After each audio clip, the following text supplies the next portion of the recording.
Ceci est un clitoris. Je pense que pour la plupart, vous ne saviez pas.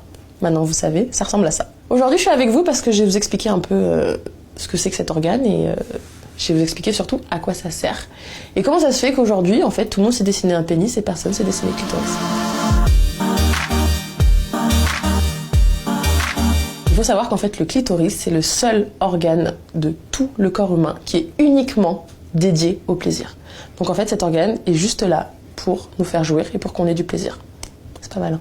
Le clitoris possède, lui, 8000 terminaisons nerveuses, là où le pénis en possède 6000. Et juste pour que vous ayez une petite idée, sur la pointe du doigt, il y a 3000 terminaisons nerveuses.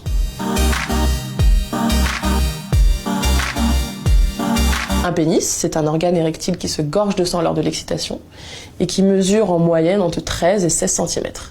Eh bien, un clitoris, c'est un organe qui se gorge de sang lors de l'excitation et qui mesure en moyenne entre 11 et 13 cm. Donc en fait, c'est exactement la même chose. Et ça, c'est le gland.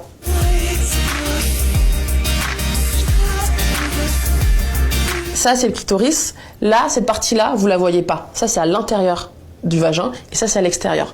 Donc en fait, le vagin, il est juste là. Et tout ça, toute cette partie interne du clitoris, elle englobe le vagin. Il y a une espèce de croyance, en fait, qui précise qu'il y aurait en fait deux orgasmes. Un orgasme qui se veut clitoridien et un orgasme qui se veut vaginal. D'où la fameuse expression « t'es plutôt vaginale » ou « t'es plutôt clitoridienne ». Ça, c'est en fait un mythe, dans le sens où tous les orgasmes sont clitoridiens. Ce qu'il faut en fait dire, c'est un orgasme clitoridien par stimulation externe, donc cette partie-là, ou un orgasme clitoridien par stimulation interne, qui est en fait cette partie-là. Mais ce qu'il faut savoir, c'est que dans tous les cas, si on a un orgasme, c'est grâce au clitoris. Je pense que la question qui revient le plus sur mon compte, c'est bonjour, j'ai un problème. Je n'arrive pas à avoir d'orgasme quand je couche avec mon partenaire. Je leur dis, écoutez, pourquoi ? C'est-à-dire que la première question que je pose, c'est est-ce que tu te masturbes ? Donc généralement, on me répond oui. Je leur dis, comment tu te masturbes ? Par stimulation externe du clitoris, d'accord ? Et tu arrives à avoir des orgasmes comme ça ? Oui. Masturbe-toi pendant la pénétration ou demande à ce qu'on te masturbe pendant la pénétration. Ah non, ça c'est quelque chose, c'est que de moi à moi, et puis en plus il va mal le prendre, j'ai pas envie de le blesser. Il y a cette peur de vexer l'autre qui a un rôle majeur sur la façon dont on aborde notre sexualité. Le fait de se dire je l'ai pas fait jouir concrètement que avec mon pénis, c'est pas ça, être un mauvais coup. Ça n'existe pas. Il y a même pas de question d'ego, il y a même pas de question de culpabilité à avoir là-dedans. C'est pas ça.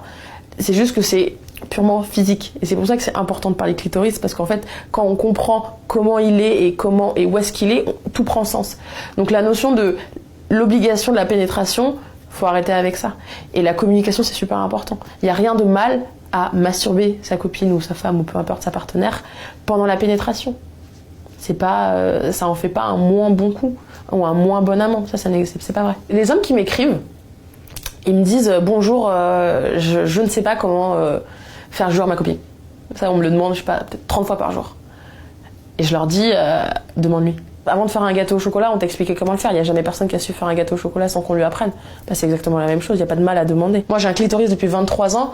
J'ai découvert, il y a 1 an, à quoi ça ressemblait. Donc, comment voulez-vous qu'un homme sache à quoi ça ressemble un clitoris ? Je veux dire, ça va de soi. Ne les engueulons pas, ne les pointons pas du doigt. Expliquons-leur, tout simplement. Moi, je sais, par exemple, j'ai des règles très douloureuses, je suis atteinte d'endométriose. Le meilleur antalgique de l'espace, c'est la masturbation.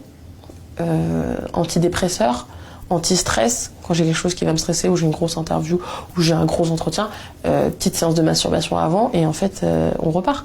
Donc les bienfaits de la masturbation, pareil, c'est quelque chose dont on ne parle pas, alors qu'il y en a, et c'est quelque chose de bon, et c'est quelque chose de bon pour la santé, et c'est pas quelque chose c'est ni quelque chose de mal, ni quelque chose de sale, ni quelque chose qu'on devrait réserver.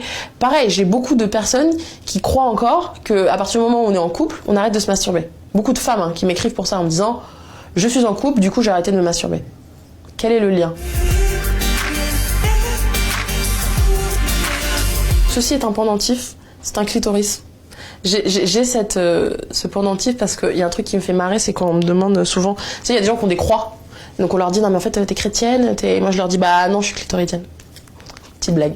S'emparer du symbole qui est le clitoris, ça donne une perspective et ça donne en fait un nouvel air. C'est-à-dire qu'on n'a plus envie de représenter le féminisme et les femmes par des utérus, par des ovaires qui à mon sens, ramène encore une fois la condition de la femme à sa condition de génitrice. Or, on est mère si on a envie, on est mère quand on en a envie. Ça se trouve, on sera jamais mère et ça ne fait pas de nous des moins bonnes ou des femmes moins respectables ou quoi que ce soit. Donc, le clitoris, c'est bien parce que ça permet de parler, de tout simplement prendre son pied.